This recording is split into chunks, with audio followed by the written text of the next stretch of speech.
Hello, people. Welcome back. Welcome back. Hey, sir. Hey. So, who among us managed to achieve our little Sunday evening excursion, video photo excursion? Anybody managed to accomplish that?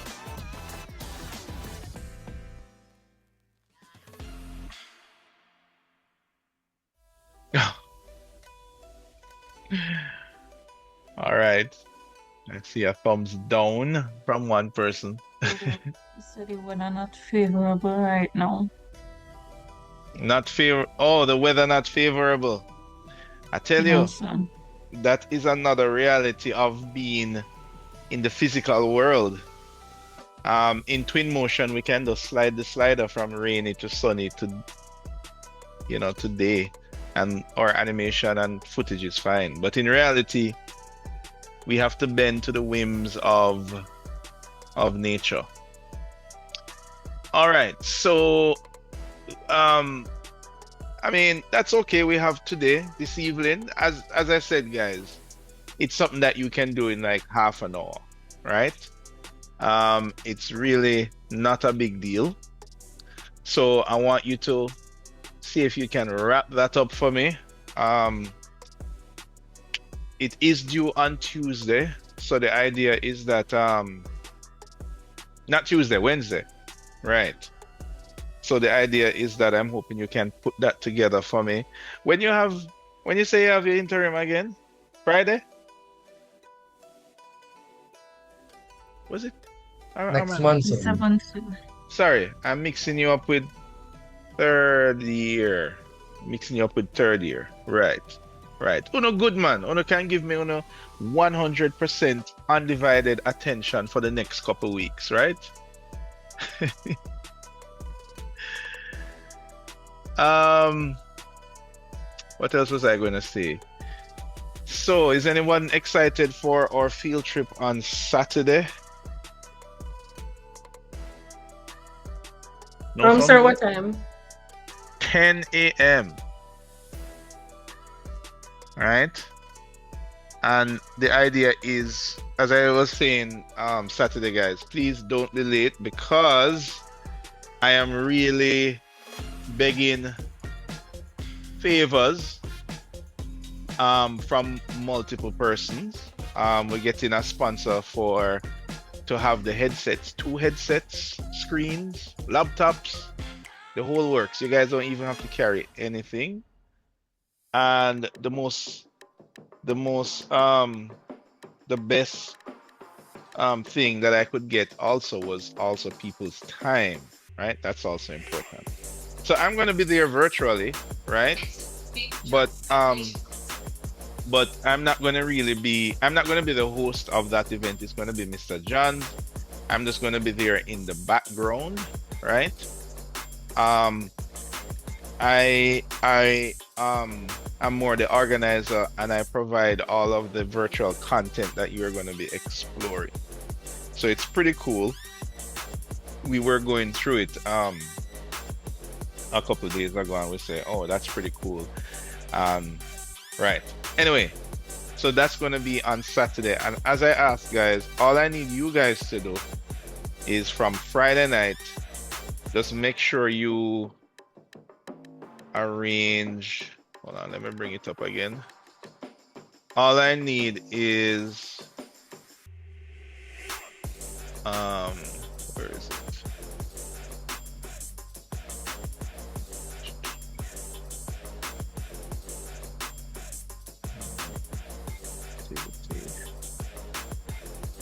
Here we go. Right. Right. So we're gonna have. Do I have something better I can show this in?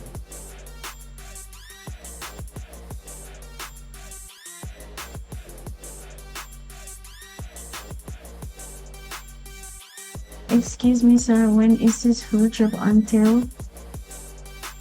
The plan is for it to be about 2 hours. Okay. if so much. Yeah, it's like 2 hours out of your time from Saturday 10 to 12. Hopefully by lunchtime we'll be out of there. Um, there are going to be two, as I said, the arrangements is that there are going to be two headsets. So everybody needs to get an opportunity to try one of four activities, right? We only have time for everybody to choose one of these activities. Um, if there is time afterwards, then you can try the other activity if you want. My objective is to get everybody a chance to feel out VR and its use in architecture.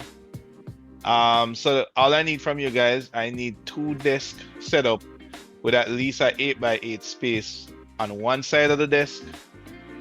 And then on the other side, persons will be able to spectate. All right. I think everything else is going to be provided. And there are plugs in the studio, so they will have an extension and everything. So all I need is a desk. All right. I think that is it for this. All right, so that will be on Saturday. Okay, so let's see. We are coming to the end of the cinematic physical camera. And now we're going to be looking at the virtual camera. 1 second.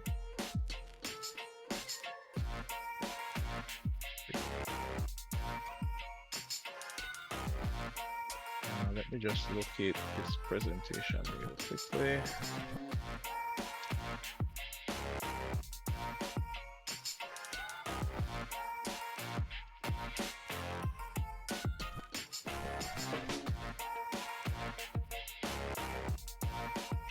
All right, good. So I want to show you guys a video.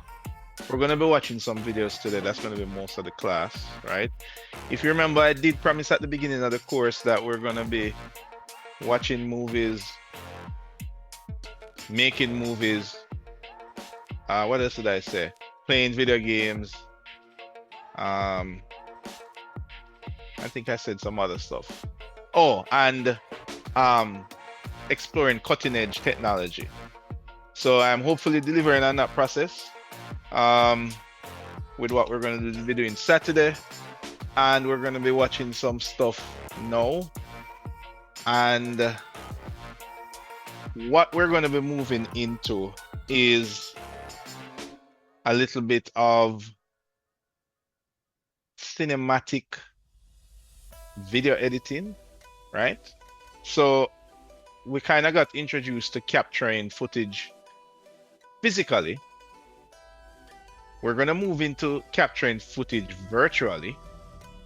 But after we capture all this footage, we need to put these clips together.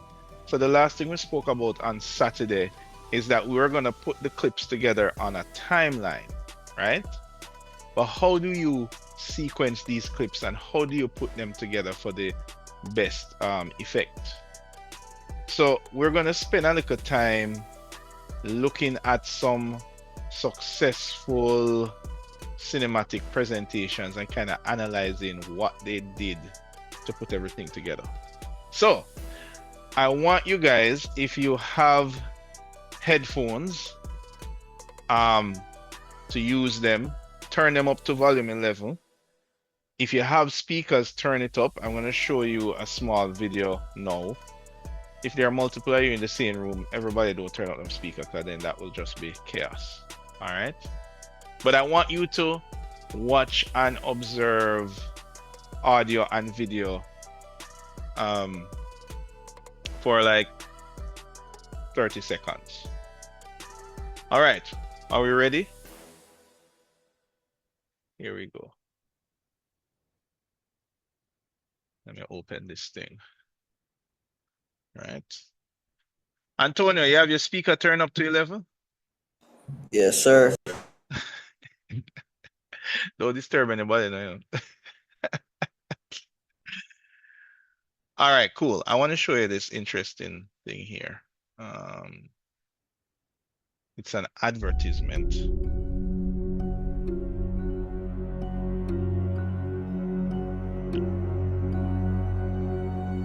Come with me and you'll be in a world of pure imagination. Take a look and you'll see into your imagination. We'll begin with a spin, traveling in a world of my creation. What we'll see will defy explanation.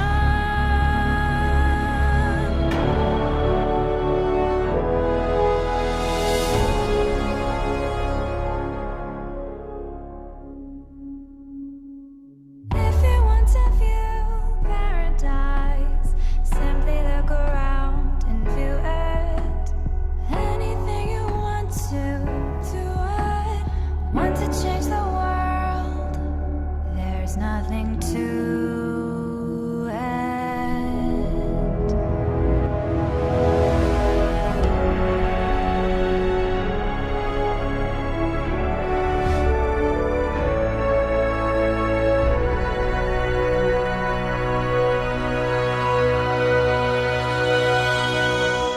There is no life I know to compare with pure imagination. Living there, you'll be free if you truly wish to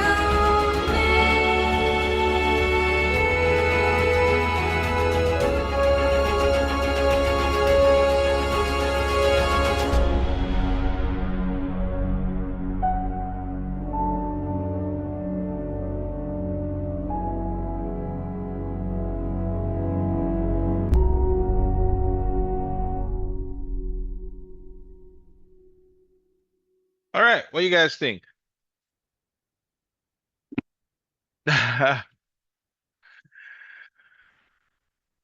Need to Sound go and like purchase one. You feel like you it felt like listening to a movie soundtrack, like right, some Hanses, you know. right. Now, what I want to kind of go into is a little bit of the cinematic emotional effect. Now, obviously, this is not a building, but this is something that is built. It's something that is being sold to you, an idea. And there are two things, there are multiple things that are happening here, right? So we've been talking about cinematic camera angles, we've been talking about rules of composition. Now we're gonna layer some more layers on that cake. So now we're gonna talk a little bit about audio design, right? And when you put all of that together, it causes a psychological effect in the person's, in your viewers, right? And this is what trailers do, right? It's kind of, if you kind of realize, this is a little similar to a trailer where the trailer is meant for you to get excited and it's like a hype train and stuff like that. So this advert here, which by the way, this is an old Surface, right? I don't know if anybody realized this is like from 2000. This is when it just came out. I mean, they have many other Surface ads, and other laptop companies have other ads, but this one to me still is one of the best examples of combining a cinematic presentation. And I want you guys to notice some things here. All right, so if I go back to the beginning, before we talk a little bit about the audio, right? If you look at some of the views that you're seeing here, so there is close-up detail views, right? And let this play out a little bit more. All right. So we have some close-up views. Now, when it gets to a lot of the portions like here, we have a parallax view. Anybody recognizes that? Right? That's when it comes around. There is push in, there is pull out. Notice that each of these are individual clips. It's not one long kind of review video with somebody doing multiple things with the surface. So what's happening now is that there is rule of thirds of play. There is leading lines. There is cinematic camera movement. There's a lot of it, right? That's happening.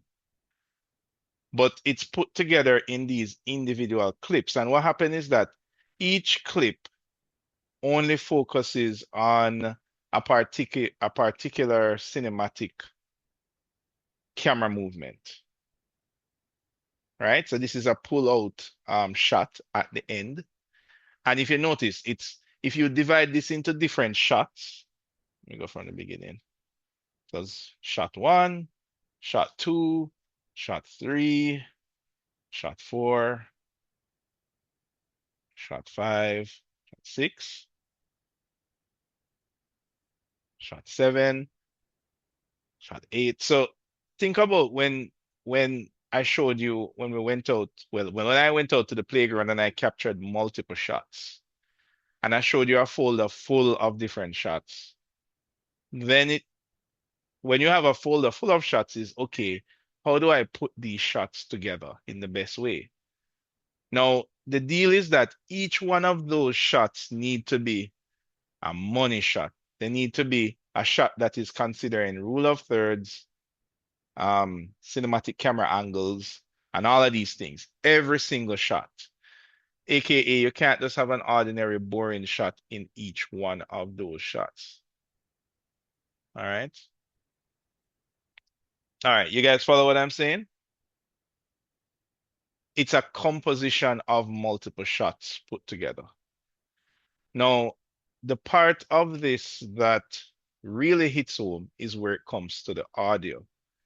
And I want to show you something here real quick. I'm going to just do a new project. Let me just do it in this folder.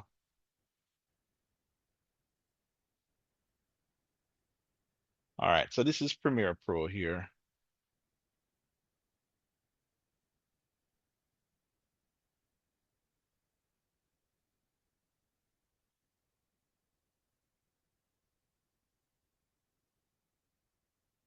All right, cool. And I'm just gonna go over to edit.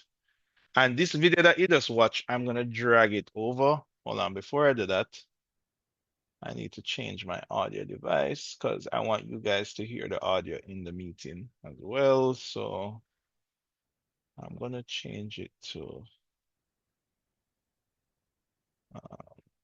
default, system default. Okay, I'm gonna change it to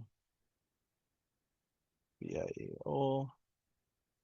Yes, okay. All right, cool. So hopefully now you should be able to hear audio. Let's give it a quick test.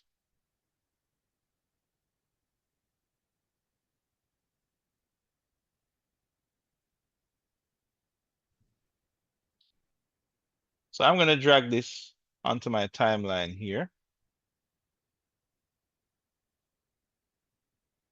And it should pop in. That's great.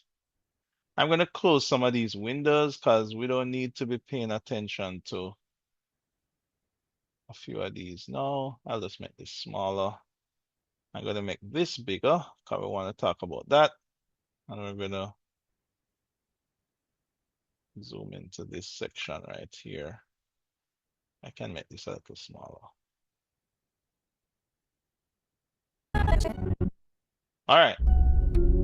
You guys are hearing the audio in your Zoom, am I correct? Confirm?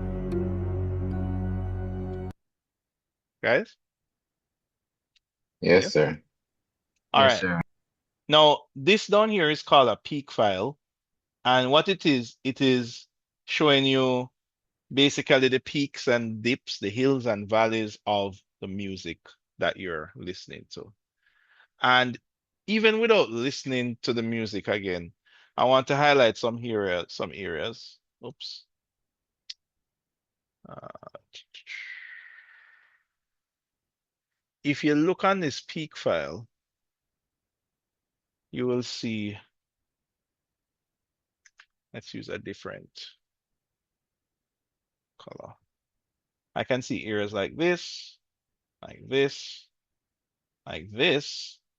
Oh, look at this interesting area here. And there's this and this at the end. All right. What would you say is noticeable about what I'm highlighting here? Anybody? All of these areas that you see me highlight. Visually, like what are you The high, noticing? high notes, sir. There is some kind of erratic behavior in the sound, right? So what I'm going to do is let's investigate. Um, let's look at this one here. Let's look at one of the most obvious ones, like this section here.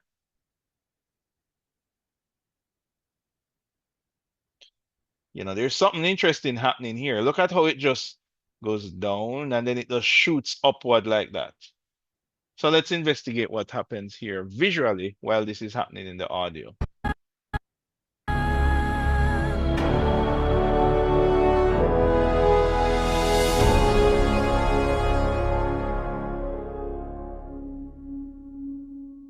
If you want to view paradise, simply look. All right, let's pause it.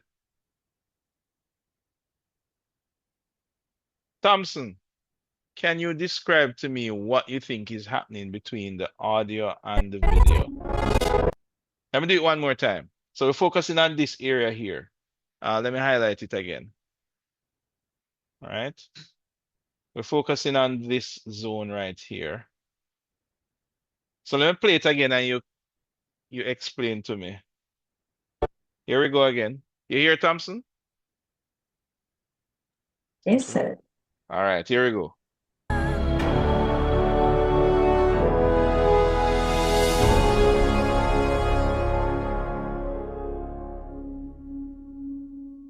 If you want to view paradise, simply look around and view.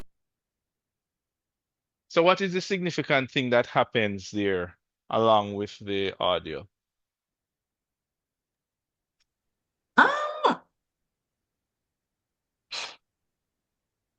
Um, as somebody that did not go to music school, I can only say from Doesn't what I matter. can observe. Yeah, Um, that's exactly what I it's want. Let me play it again. essentially, well, I'm not gonna say the dip in the music, the Uh-huh. lowering, Uh-huh. it doubled with the visual Right. and What it about the visual? I don't know what, sorry, give me a minute.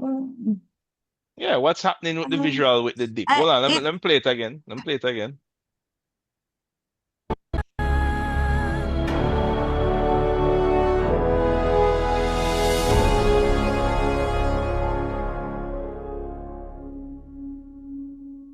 If you want to view paradise. What's so happening? what I think is that that dip and that lowering of the music, what's that word? What was that? Oh, essentially it's like preparing you for like a change in the scene, like something great happening. I don't know, Okay, like cool, cool, an cool, cool. intro. All right, let's stick up in. All right, who else want to give it a try? Never go music school. Sure, I think it dips um like in the sound and like physically. Ah, so what's the common word here?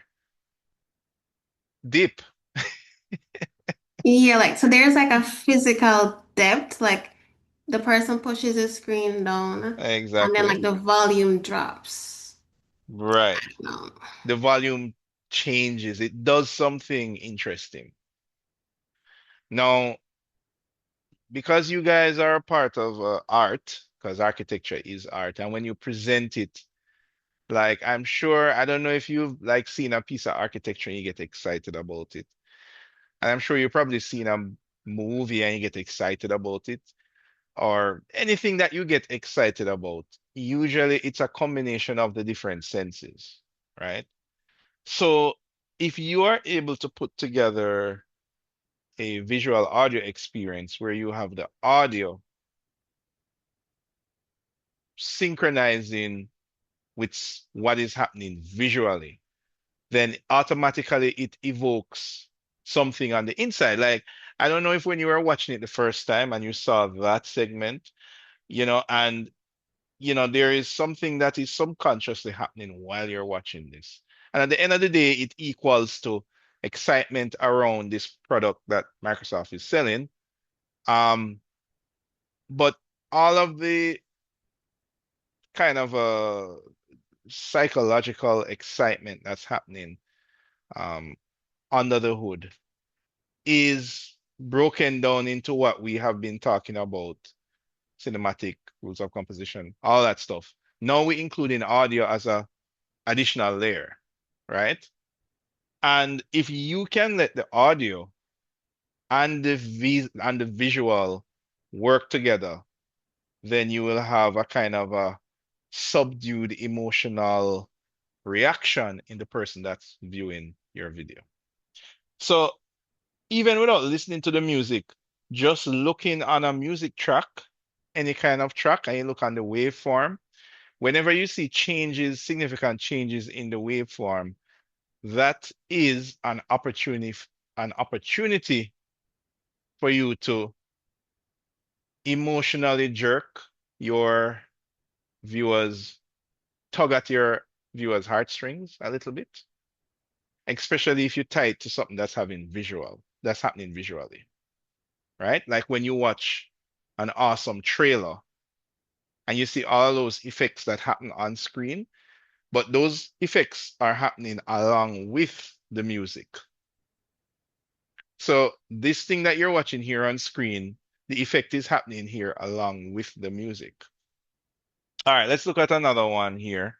Let's see.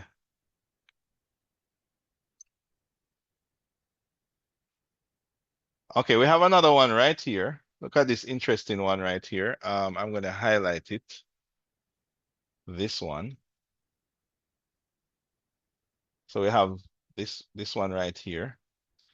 All right, so let's see what happens at that point. All right, ready? Here we go. Pure imagination, take a look and you'll see into your imagination. All right. Alexia, what can you tell me about this one? Are you here, Alexia? Sir, can you repeat your question, please? All right. So just like before, I want you to see if you can describe to me what's happening audio and visually here. What is the correlation between them? So let me play it again. Ready? Yes, sir. And you'll see into your imagination. Now you have to have a little bit, I don't know if you have headphones or you have a good speaker, but hopefully you're hearing it. So what do you think is happening in this one? There's an overlap. Like, are you seeing that peak on my screen? Yeah, but the two peaks look different, no, sir? Yeah. So Yeah. this one, no. So there's something happening in, just looking at the audio track is like, look at this spike. What happens at this spike visually? So what actions are tied in visually when it gets to this spike here?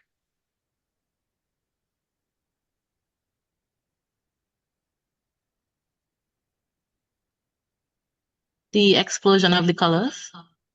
Exactly. Let's listen it again. Take a look and you'll see into your imagination.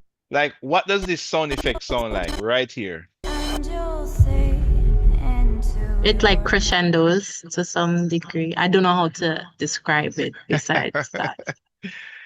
Right. So it's like some kind of a subdued explosion. It's like a muffled explosion. I don't know if you can hear it on your speakers. I mean, I have some loudspeakers here. Plus I have my headset. Did anybody hear it? It's a kind of a muffled explosion. Yes, sir. Right. Like you put an explosion and cover it with a pillow and it go boom, you know? It's not like like, but it's just like this muffled boom kind of a thing. And if you look what's happening on screen, you have an explosion of color. So you in your audio, you have an explosion, but in your video, you also have an explosion. It doesn't have to be like buildings crumbling and comets coming down from the sky, but it's an explosion of color. And believe it or not, even if you never notice it, in the subsection of your brain notices it. Even without you knowing that you have, even without you knowing that you know that you have noticed it, your brain notices it subconsciously. It's like one of those things. You know what I mean?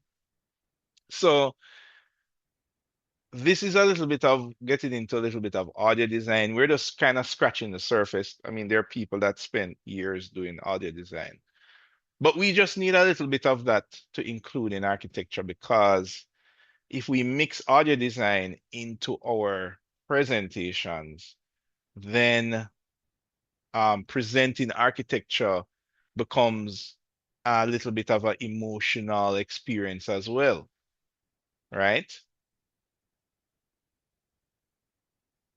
So what I'm getting at is that whenever you have audio and video going together, you have the opportunity to really make some magic. Let's just look on one more example. There are many other examples in this here, but I'm just trying to highlight to you the importance of synchronizing them. There is one more peak that we have right here, right? Let me ask this one to Antonio. Are you here, Antonio?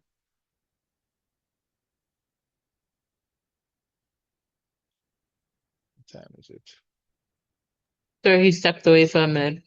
All right, no problem, no problem. All right, I'll throw this one out to anybody that wants to get it. All right, so listen, let's listen for this one. So there's a peak right here. Zoom in. That's right here. So I want us to see what happens at this point. Okay, here we go. And you'll see into your imagination. We'll begin with a spin, driving in a world of my creation. Anybody saw it? Who can Yes, sir. describe that? What happens? That changed It the changed. Right, the scene changes. Good Mhm. notice. All right, let them play that again for those in case you didn't see it. Here we go. Into your imagination. We'll begin with a spin, driving in. Now, the thing is, the very basic approach when it comes to doing any kind of audio design is that you want your transitions on screen to kind of match up with what's happening with the audio. That's like the basic level. That's the most basic. On a higher level now, you want how you describe what's happening to the audio to match what's happening on the screen, even though but not literally. So for example, when we listen to this first one here, it sounded like an explosion. And in the video, there's an explosion right there. This one that's here, there's a strong kind of change with the audio. And then what's happening there is that the scene changes to a different scene. And this one that we have down here, everybody who explained this to me kind of said the word. What was the word you said again? Um, it was a down word. What was it again? Dip, No. sir? Dip, right. You literally described the dipping of the audio, and you literally see the screen dipping. You get what I'm saying? So it's two different dimensions, but how you describe the audio is what's happening in the video. And if you can tap into that, then that's when your presentation becomes even more powerful, right? Yeah, but as I said, don't take it literal. I'm not saying that you have to have an explosion when you walk into the living room of your virtual tour, because there are different ways to synchronize the audio. Some of it can be can be edging on literal, meaning a dip in the audio means something dips, or an explosion in the audio means something explodes like this. But some of it can just be straight up, like the audio changes, so the scene completely changes,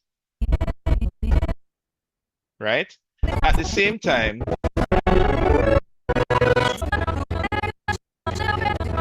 if you look at the last part here, where it's kind of rising up slowly, it's kind of building up.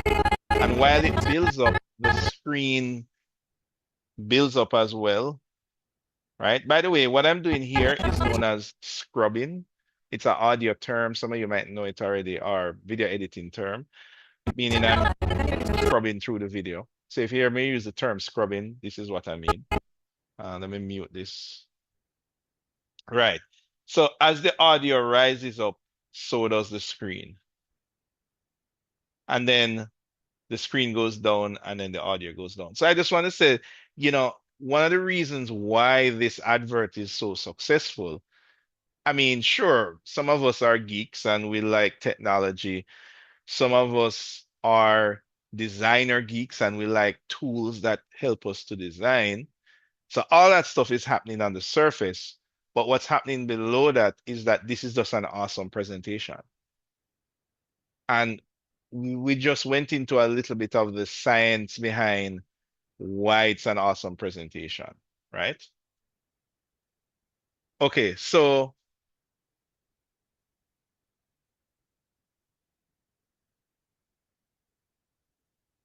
I want to show you another thing here.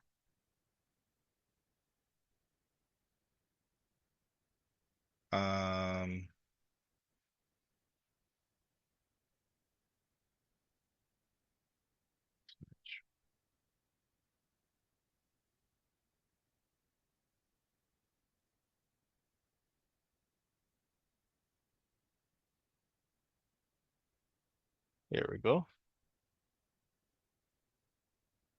Let's look at this one here. All right, ready for me again, guys? All right, here we go.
This is from Neoscape, one of my favorite studios. Here we go.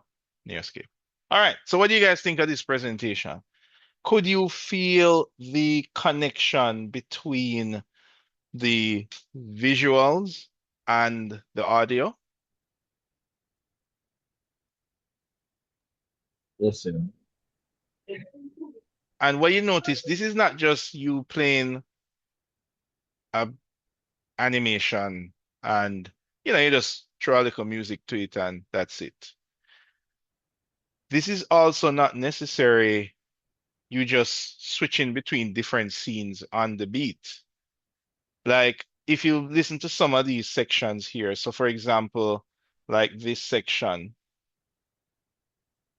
here, right? Look at this section here. Listen now. Hold on.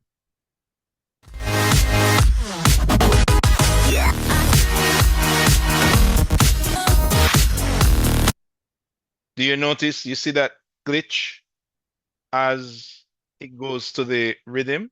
Are you guys seeing that? Anybody spot it?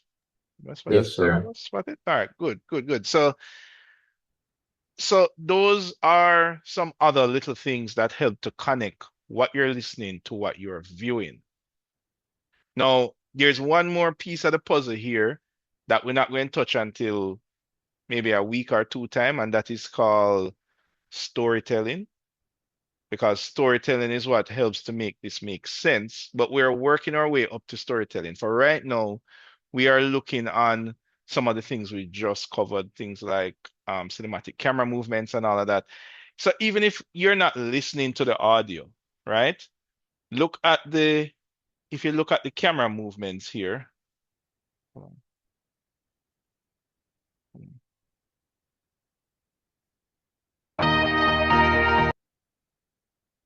So we have a pan. I'm not telling you the name of this one because I gave you guys to research. Who can tell me what this one is called? Hold on, let me go back. What's this one called?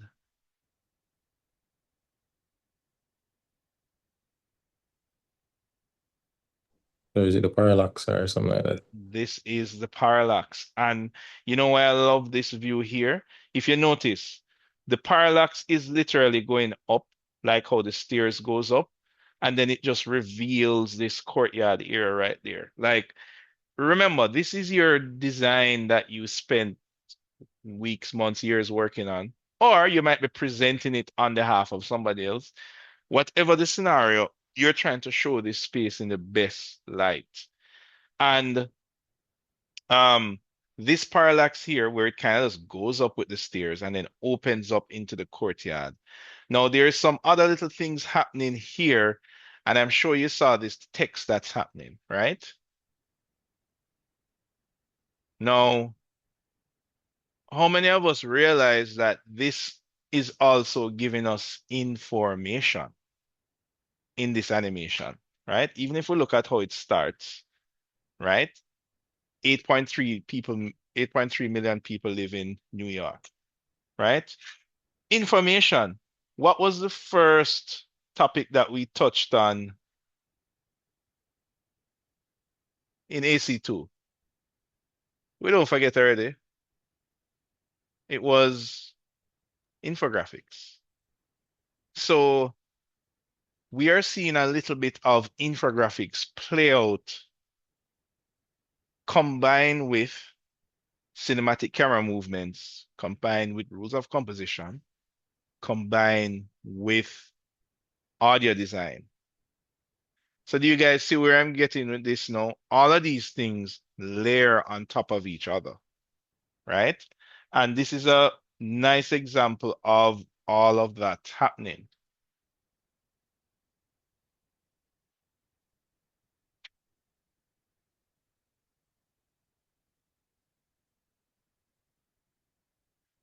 All right, guys. Any questions so far? What are we doing on time? We're not doing too bad. No.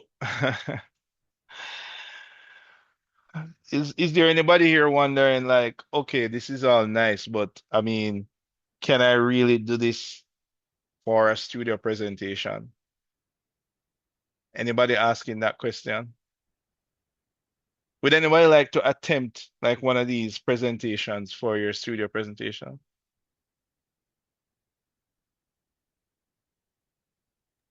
Hard no, sir. Sir, I think it's something that could be done, Low Well, key. well, this is going to be one of the things. I was just having this discussion earlier with one of my other classes, talking about things you learn in school. How do you make that break between, hold on, is this something I'm supposed to do now, or is this something for when I go into the industry?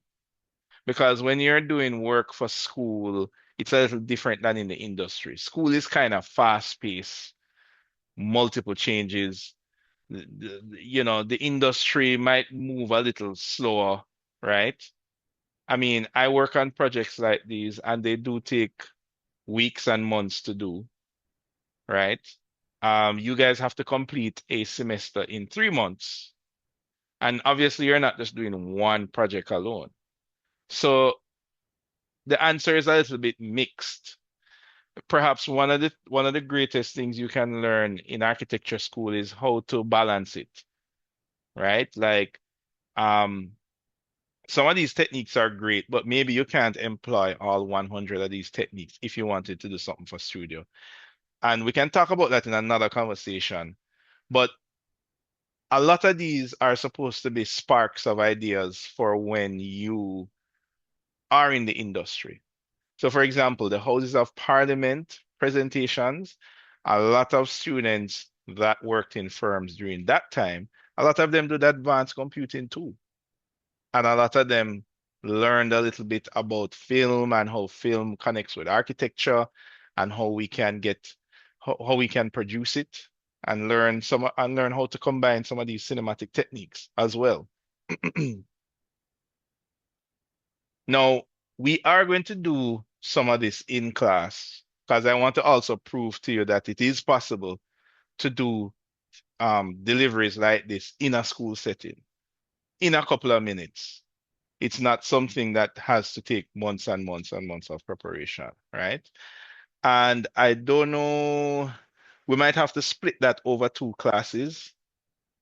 As a matter of fact, we might have to still meet for classes on Saturday, the regular time, after your field trip, right? Um, Maybe not a full class, but we're going to be moving into the virtual camera. And I think um I'm gonna need us to have like a working class meaning being in Twinmotion or in Lumion, where we talk about how we achieve some of these things, right? And you are going to do some of these things for your final project, by the way. So you are actually going to prove to yourself that yes, it is possible, right? You just have to decide, a lot of these, for example, these are drone shots that's here with maybe some kind of special effect and all of that. That takes time. You're gonna have to find somebody that does a drone shot, work out the schedule with that person. Then you have to render each one of these views. It has to be modeled completely and all of these things. There are these technicalities that exist to get projects like these done. Um, but what we're really focusing on is the cinematic aspect of it. Those lessons can be applied whether you're doing a big budget presentation or a small budget presentation for Design Studio. All right. Now I have another one here to show you. Um, no.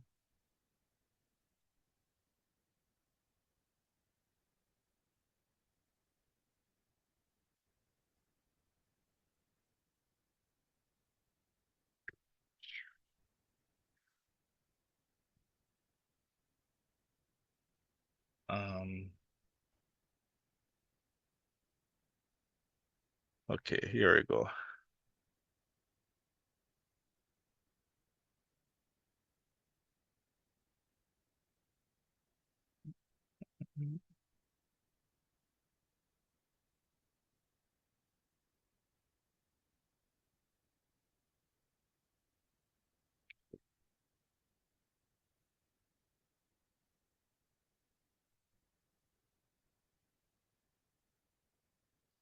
Yeah, let's take it back home a little bit. All right. Here we go.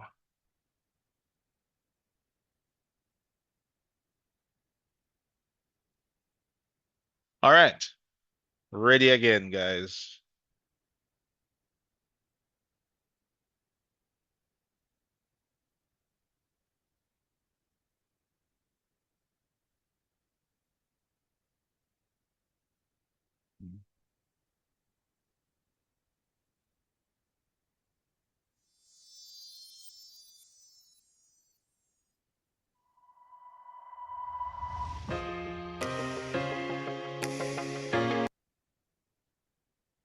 No, not that one. This one.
All right, cool. So this one kind of took it home a little bit, right? So we saw one that was more international, and the same kind of lessons go for this one. This was one that we worked on a couple years ago. And this, in terms of production time, was about 3 months. Not just for the video though. There were other things. There was brochure and these other things involved. Maybe the video would be about 4 weeks or more worth of rendering and all of this stuff, getting footage and that kind of thing. But taking it back to cinematic stuff, if you look at some of the clips that are used, and what I can do is show you the same approach here. Let me just bring up this thing. I do still have some of these files somewhere. Image, drawing, picture, video.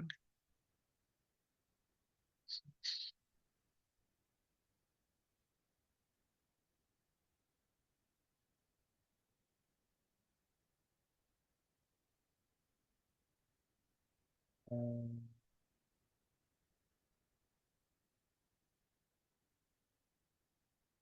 okay.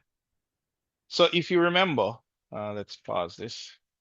If you remember when we looked on some of the process from the last time, we spoke about, so that's that here. Yeah. So this is a bunch of video clips here, and there was probably more, but I think this is the latest one here. And if I play one of these clips, this is all the clip is doing. And if you look at this clip, the length of it is probably about 10 seconds. Right? So that is the full clip right here. And this is a parallax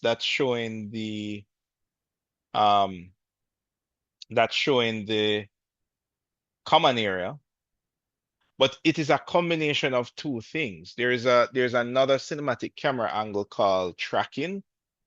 I left that one for you to research. How do you do that one, right?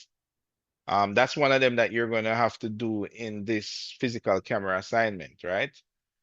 And what it's doing is tracking this vehicle, but then the attention changes to the common area that's here. Let's look at another one like this one. This one is one of the entrance. This is the full length of the clip here. This is another parallax that's here, kind of showing the entrance. And this is the length of the clip. It's like this one is about 16 seconds long. Now, if I go back to the actual production here, which is delivery. Here we go. Right.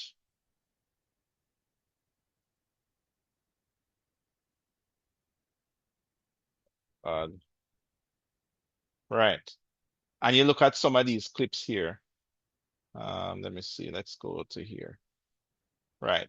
If you look at some of the clips used, only about 3 seconds out of those clips are like this one.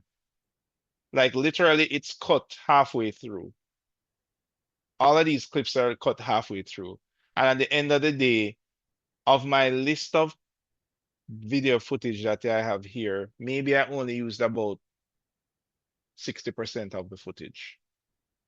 But the thing is, you're picking from footage that you use rules of composition, right? Principles of design, all of these have that, rule of thirds, everything is considered when each of these short clips were being taken, right?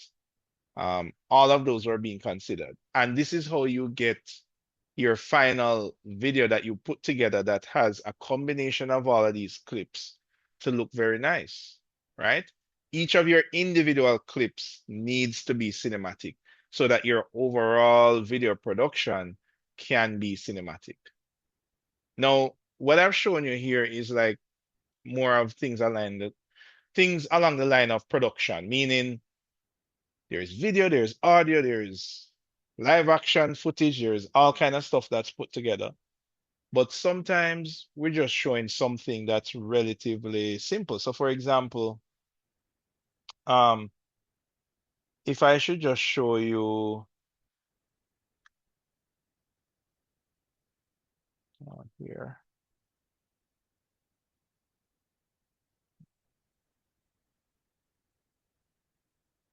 duplicate this.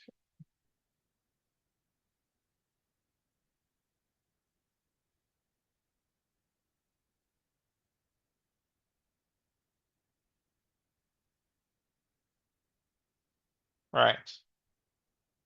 This is just a simple capture from a program like Lumion or Twinmotion, right? Where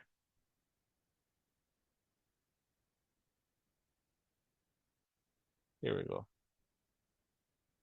It's just a bunch of shots. There's no audio, there is no text.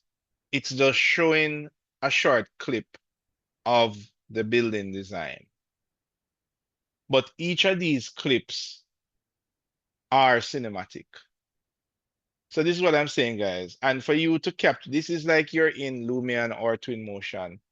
And it's not about the special effects or anything, even before you think about audio.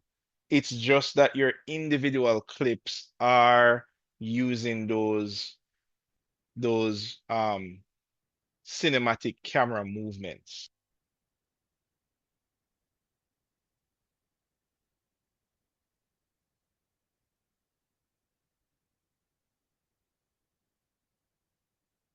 Mic check. I'm back. Yes. From your using those cinematic camera movements, your work will just take on a whole nother level.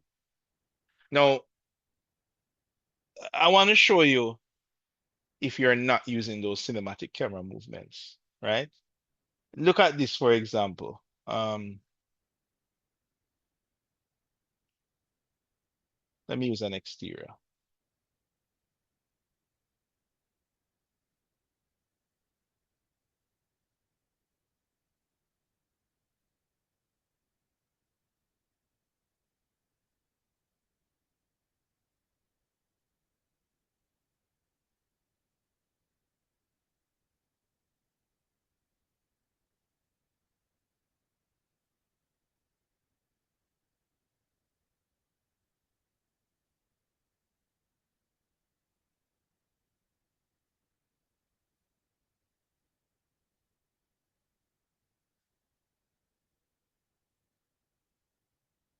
Miss Cooper, are you here, Miss Cooper?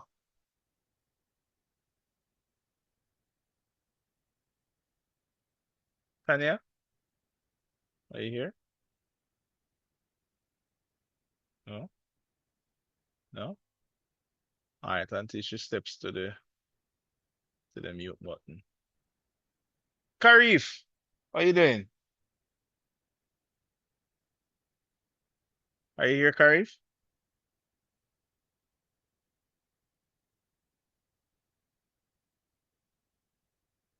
All right, I do. Yes, sir. Sorry, sir. That's You, phone call. Could you repeat the question? right. You're seeing on screen. Yes, sir.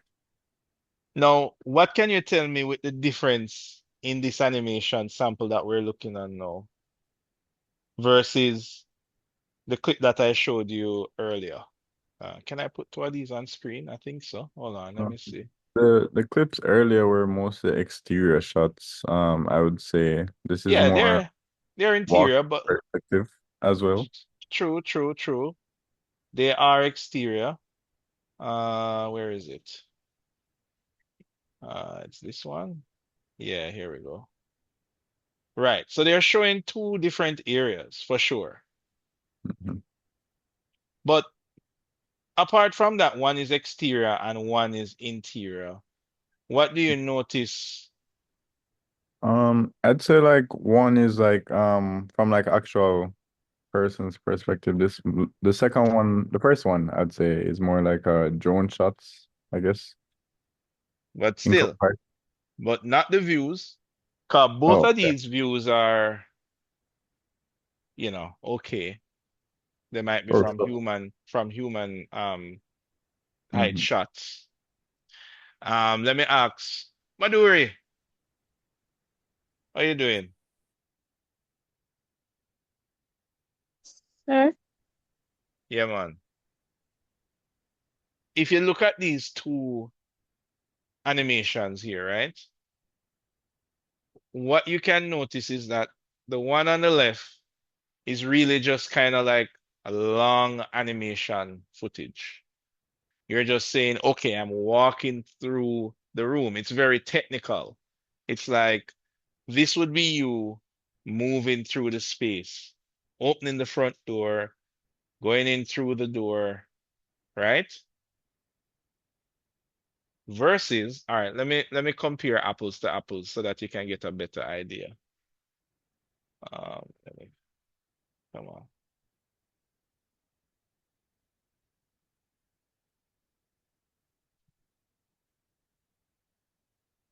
Let's put this one. Oh, hold on. Let me put this one here. All right, let me. Okay. You see in the screen, Maduri?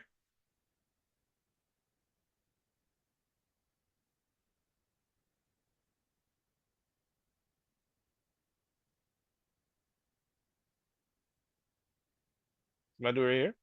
Yeah.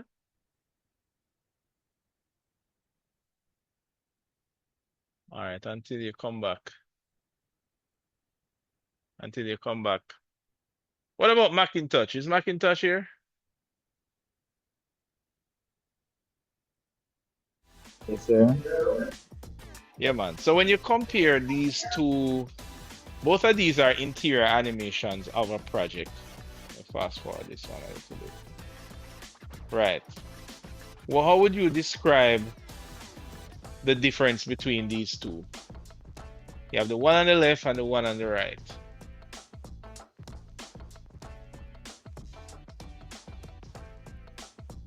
I'd say one is going at a faster tempo than the other. Faster. The one All right. on the right is faster and it seems a bit clearer. The lighting and the different aspects come together. Yeah, I yeah. guess a So bit better. the one on the right is more, it have more realistic lighting. Sure, sure. Yeah, the one on the left seems a bit duller. All right. Well, less well lit. all right. Siobhan, we're not talking about the quality necessarily. Maybe one look really more real than the other. What was that?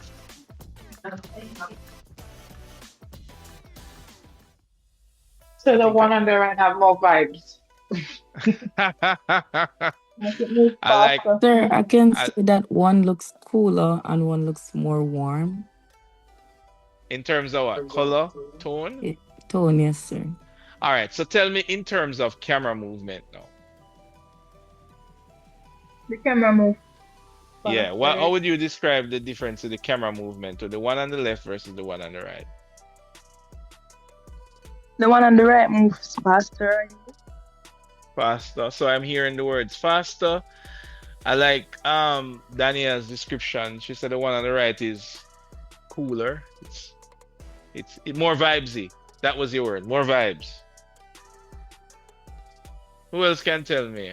Odin, I haven't heard from you, Odin, in a while. What are you doing? Are you here? Are you alive? Sir, Yes, I sir. would. All right, Odin and then Hamilton. What are you saying, Odin? In regards to the difference, sir? Yeah, in terms of camera movement. Well, so the one on the left, to me it's a bit slower, less dynamic. The one on the right have more variations in pace and acting, which make it a bit more interesting visually to look at the slow bits and the fast bits and that kind of thing compared to the slow motion through the whole thing on the first one. I mean. Good one, good one. What you were saying, Hamilton?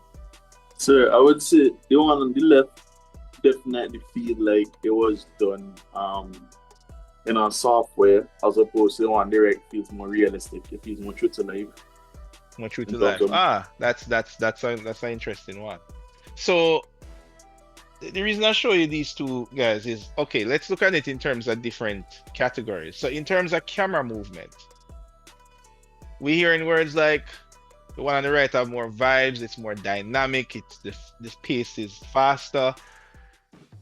What's happening is that the one on the right is using cinematic camera movements and more cinematic techniques. What do I mean by that? Cinematic techniques, you break down your footage into individual footage that are focused. On the left, it is more technical, meaning you're walking through the building in one long animation. You get what I'm saying? The one on the right only takes individual shots.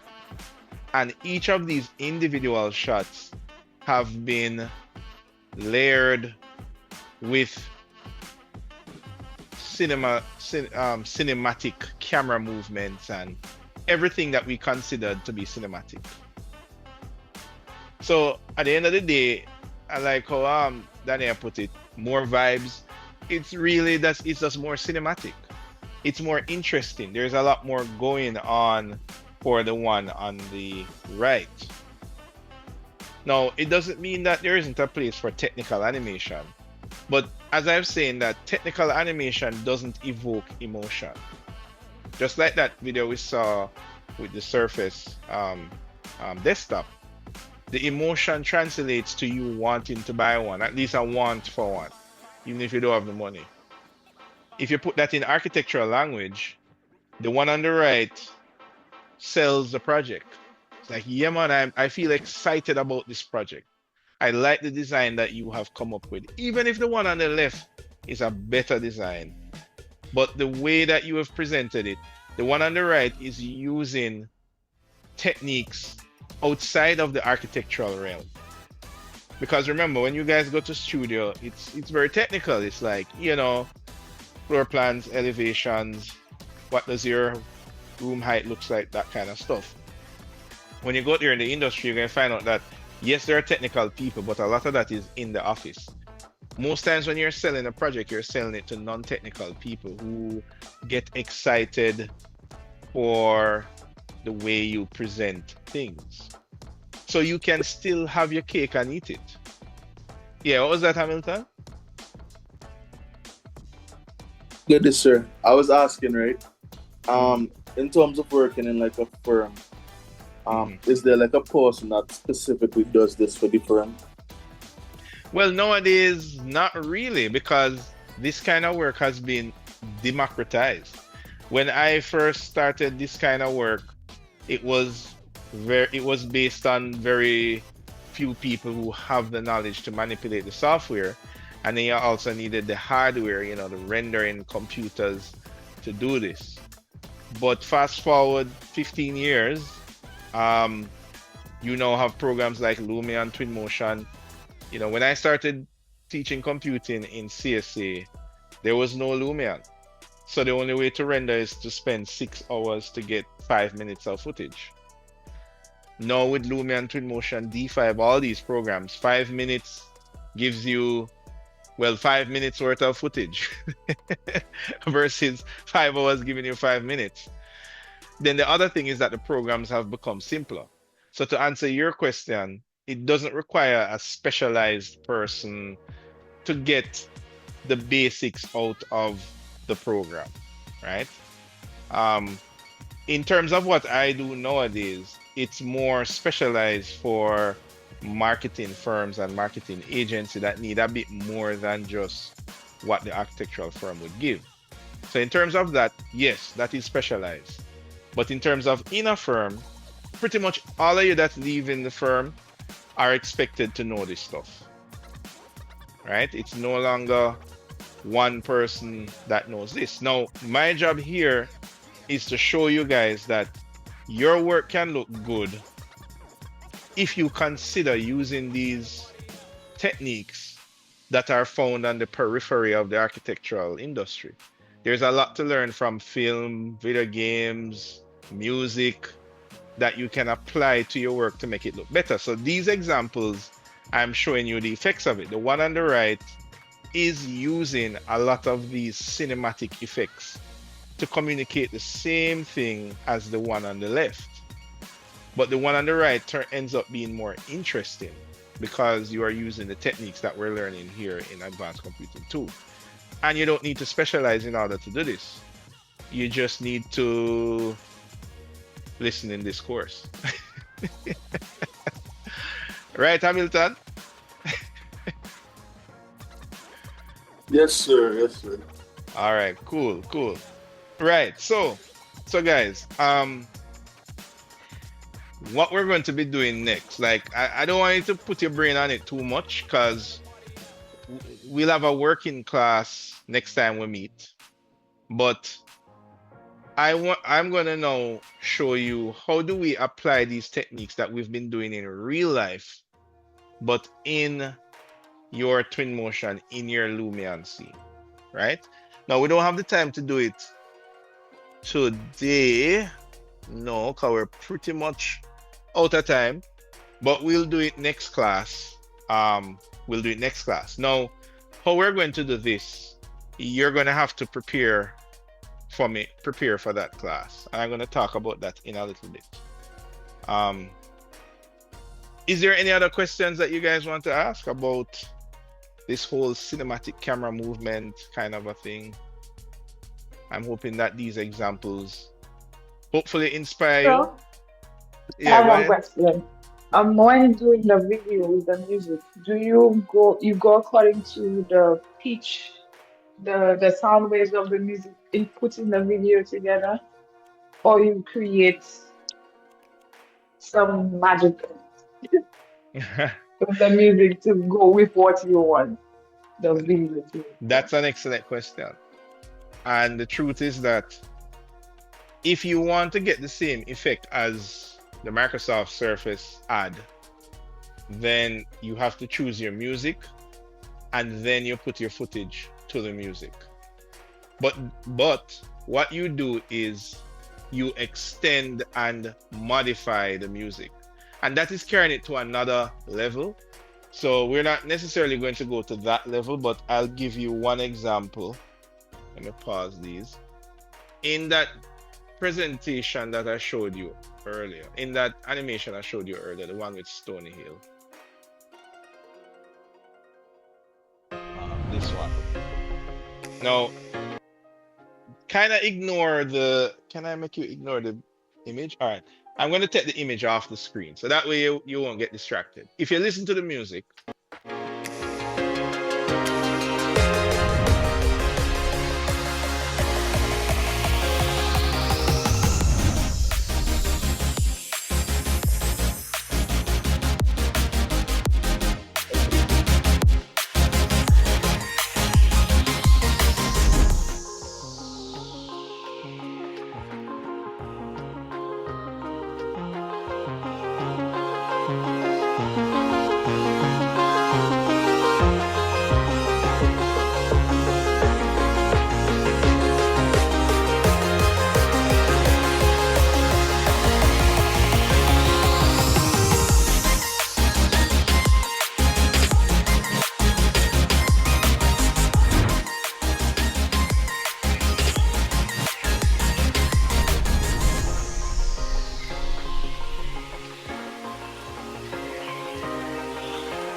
all right. Now, that length that you listened to a while ago was pretty much just the first 30 seconds of that song repeated and split and put together.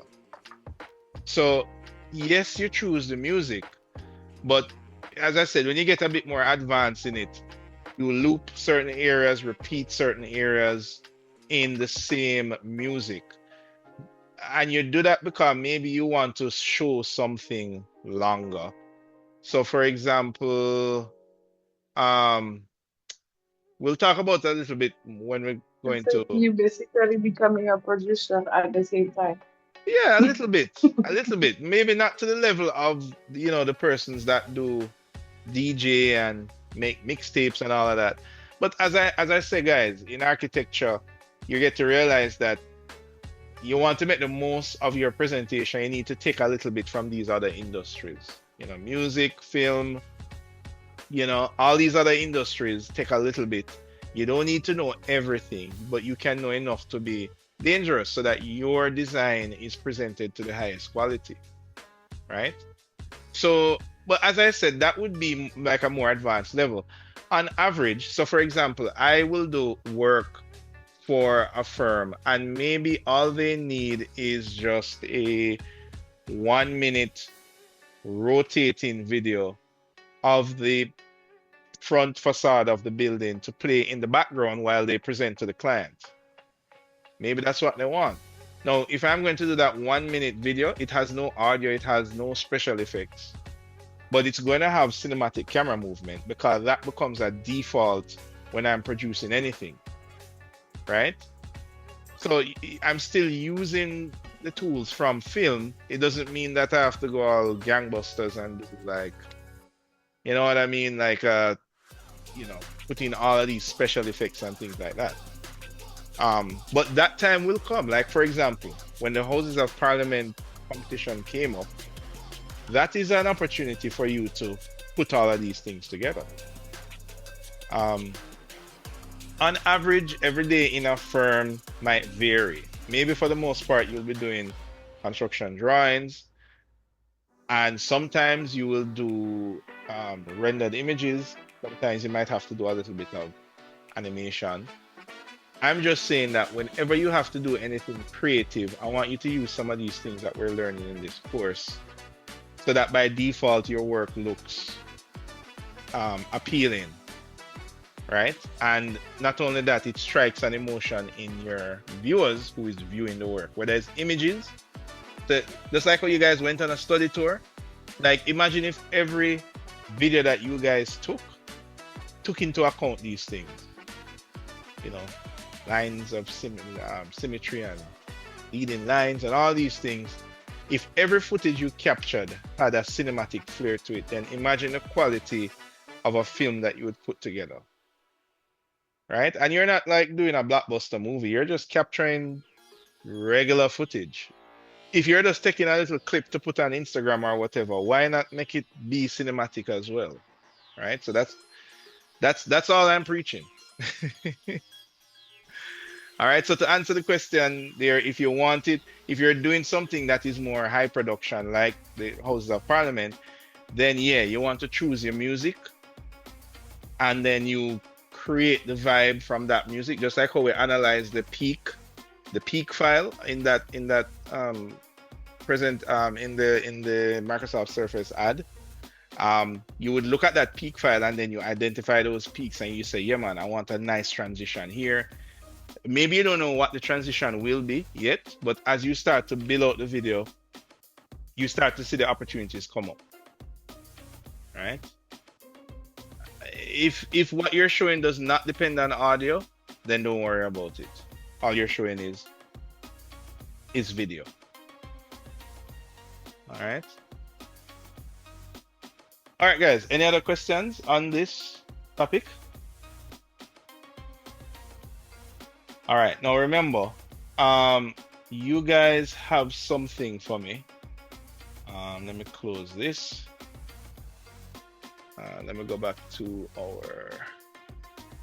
Let's take a look on our schedule. Let's see where we are. Okay.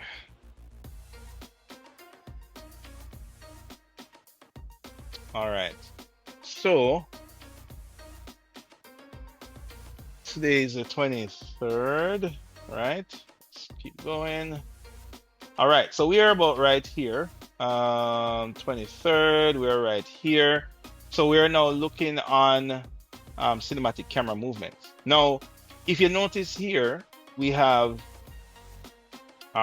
we're gonna create an ArchViz scene. We're gonna use AI to help us out. I'm hoping we want to have some conversations about AI and its use. We'll probably do that next week. There's so much to talk about. Hopefully we'll find enough time to do this stuff. I am a person that uses AI a lot, so I'm familiar with using a lot of these tools, and I need you guys to know how to use it to do these things. Now, there is something I need you guys to do for me in preparation for your last assignment, which comes like next week. But on Saturday, which is going to be, what's Saturday going to be? Saturday is going to be the 28th. So that is going to be when we have the VR tour. Now, after the VR tour, I'm going to see you at 6 p.m. for class, right? Don't worry, it's not going to be a long class, but I want us to go through using, do you remember those models that you guys picked out for your second assignment. The buildings. You guys remember the buildings? Yes, sir. Right. So what we're going to do, we're going to create some cinematic sequences using that model. But in order to do this, I need an environment for us to do that in. So I have created two environments. Where did I put it? That you can use. Can we fit that in?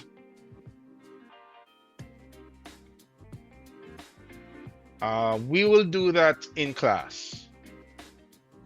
So what I'm saying is that I need you to have your rendering program ready. I need you to have your building ready. What I would want is that you test your building to make sure that it opens up nicely in your render program of choice. I'm going to be using Twinmotion. And what we're going to do, I'm going to give you a site and you're going to position your building in the site. And then we are going to create these cinematic camera movements in that scene on Saturday. All right. This is going to be our Saturday class that we'll have in the evening, right? But you need to come with your render program already installed and with your model already imported and ready to go.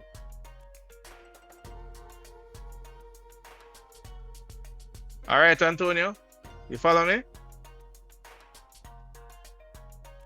Are you back, Antonio? Yes, sir. All right. What is your render program of choice, Antonio? Twinmotion. Oh, you're a Twinmotion fan. Okay, cool. Anybody use D5? Any D5 fans in the house? So I plan to use D5. All right, Rayan and Odin. Okay, great. So you can use D5 if you want. I am not that familiar with D5, so if anything, I'll be learning from you guys. I suppose there are people here that uses Lumion. Maybe you have Lumion ready. So what I'm saying, guys, those models that you picked out, I want you to import them into that program. And let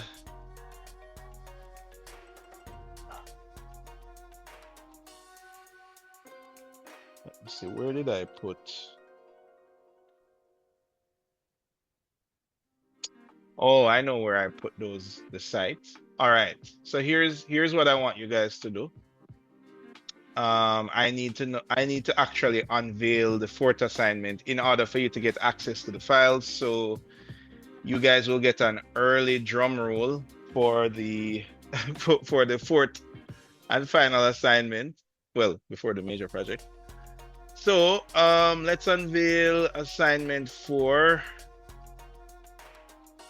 Remember, don't stress about it. I'm not saying that you're starting assignment 4 now. This is going to be for the next class. All right. So I don't want you to feel like I'm just piling it on. You know, I'm actually just giving you one after the other, which is different from piling on the work. Right, Janelle? Yes, sir. All right, so give me 1 second here. Let me just lift the curtain on the fourth assignment, which is called the virtual camera.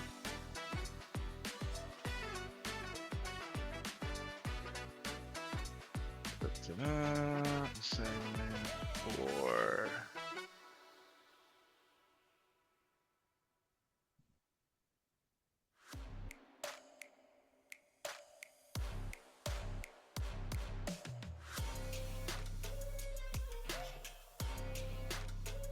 All right. Ta-da-da-da-da. Assignment 4 has been unveiled. You can just press F5 to refresh, and it should come available. Now, assignment 4 is nothing special. you're basically doing the same thing that you do in assignment 3, except you're not going outside with a physical camera. You're doing it in a 3D scene with a virtual camera. Now, I'm going to be walking you through some techniques for doing this.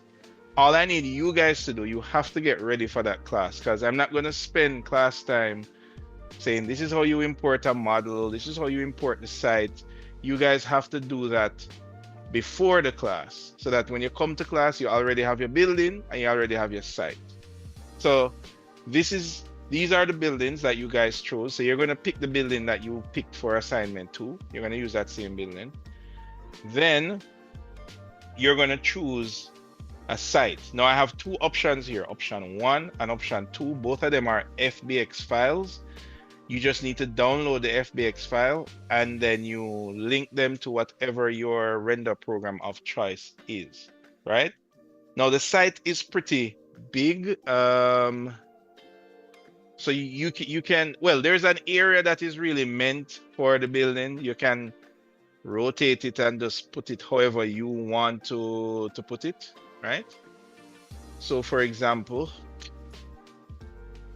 I wanted to show you what it looks like before I let you guys go. Just give me a minute while my Twinmotion opens up.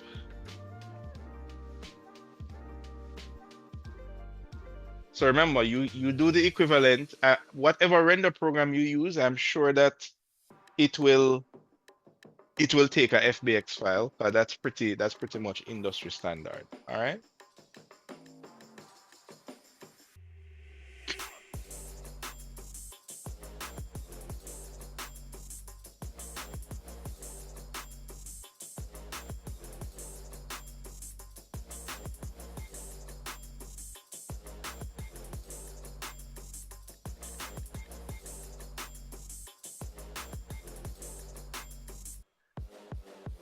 Yeah, I'm just waiting. Come on, Twinmotion. It's taking its own sweet time, guys. Just give me a bit. Or maybe it's my fault. I have too much things open, too much videos and all sorts of stuff happening.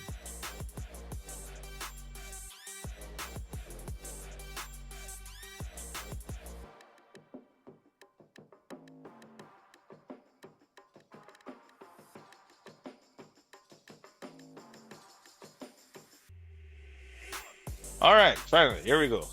Okay, so when you have Twinmotion up, you're just going to go to import or whatever program you use, and you're going to import that file. In my case, I am just going to jump straight to where I have that file stored, which is in AC2, and no, it's in, not here, it's in here. Student content, assignment 4, and then, so when you go to the website, you will see all of these files there you can download. So you see option 1, you will see option 1, residential site with park, and option 2, European city. You can pick any one of these you want, whichever one fits your building. So let me pick residential park with site, and I'll go to open.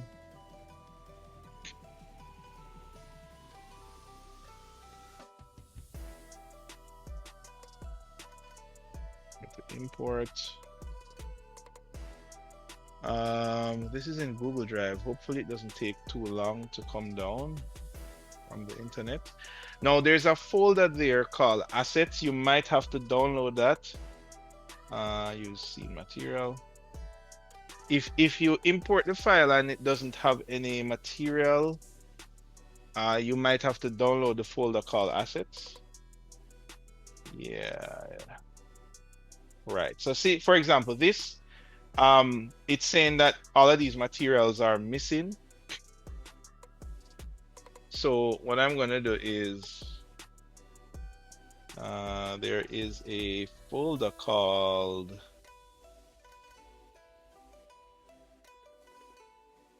where is that folder? All right, I think it's one of these. Right, there's a zip file. Okay, so there's a zip file. So let me go to that folder. Go back. Right, so here's that zip file here. So I was downloading the residential site with Park. So this zip file here contains all of the textures. So I'm gonna download that. Because the FBX doesn't carry the textures with it, so that's just how it is. And here it is here. So all I'm gonna do is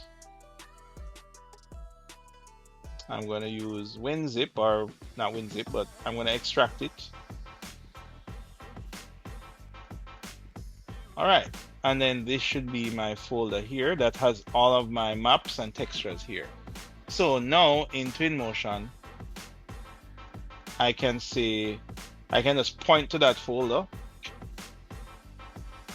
and this would be the equivalent in whatever program you're using. I'll point to the maps folder and choose use folder and choose OK, and it should find most of the textures.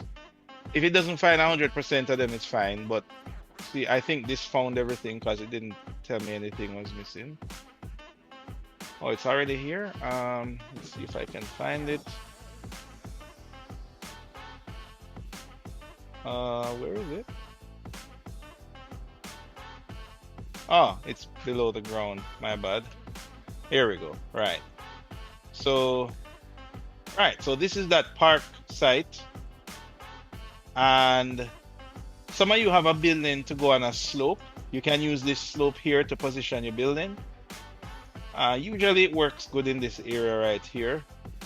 You have some opportunities with fences and that kind of stuff. Or you could put it over here. Like, you can put the building wherever you want, guys. This site is totally up to you to use if you want. All right. You don't need to model a site. You just need to use the site that I give you. All right, Dominic, is that clear? Any questions? You following, Dominic? Yes, sir, I'm clear. All right, cool. And the other site is, go to new, see if I can give you a preview of that real quickly. So let me go to import here, and I'm going to do the same thing for the other site. This is the one that says European site with European city. So I'm going to double click that.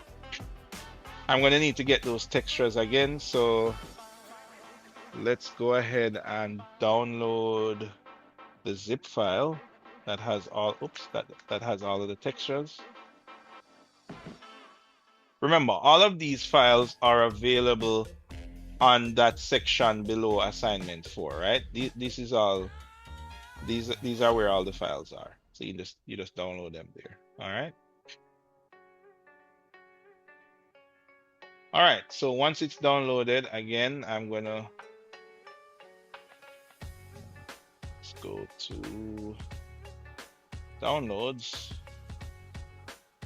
and I'm gonna extract. No, it's option 2. I'm gonna extract this again. Choose OK.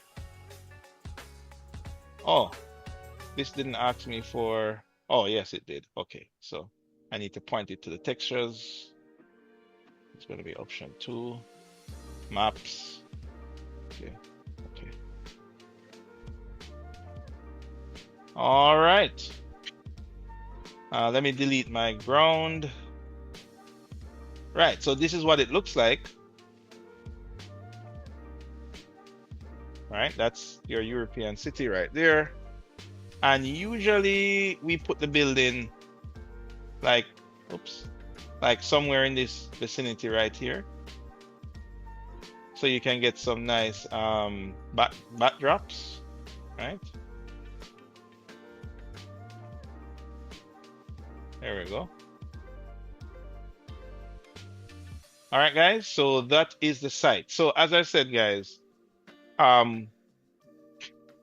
what you're doing for me is, well, I was hoping you would have already been almost done with assignment 3, but some of you didn't get a chance to take the footage for assignment 3, so hopefully you can do that today. Grab your footage, That's all you need to do for assignment 3. Submit it to me. For assignment 4, we're gonna. Yeah. What question? No, so I was saying that rain falling. All right, man. All right, just do what you can do. Don't worry about it. Just see what you can do when there is no rain. All right. But in the meantime, whether there is rain for the entire week or not, or whatever, we're still gonna do a sign. I'm gonna give you a guided explanation on assignment 4 on Saturday. I just need you to prepare for me so we're not wasting any time setting up the scene. All right. So that's all you need to do for me regarding assignment 4. Put your building with your site, and then we'll talk on Saturday. All right, guys, that's going to do it for class today. Okay? Any questions? We're like 80% through the semester.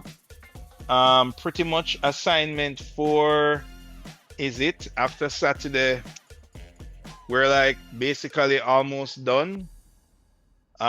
We still have to talk about AI, and we still need to play those video games, so we still have those class activities left to do.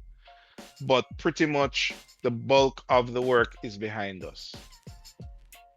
Yes, Anderson, question?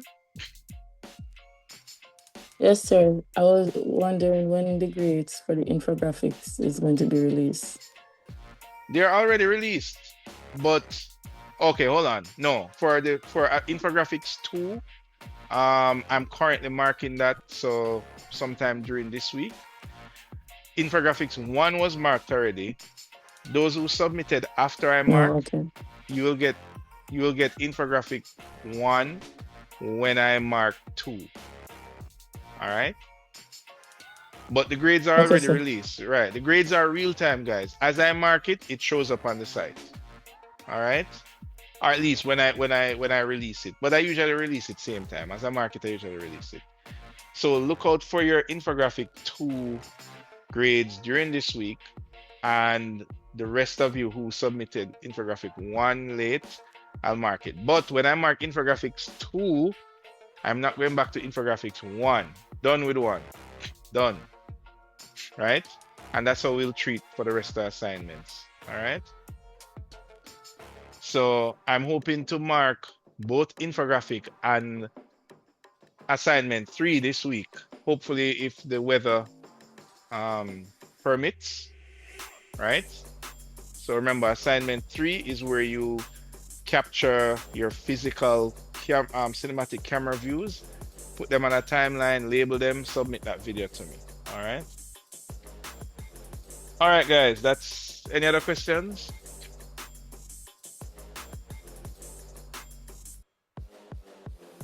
All right. So I think that's gonna do it for today. Saturday, 10 a.m.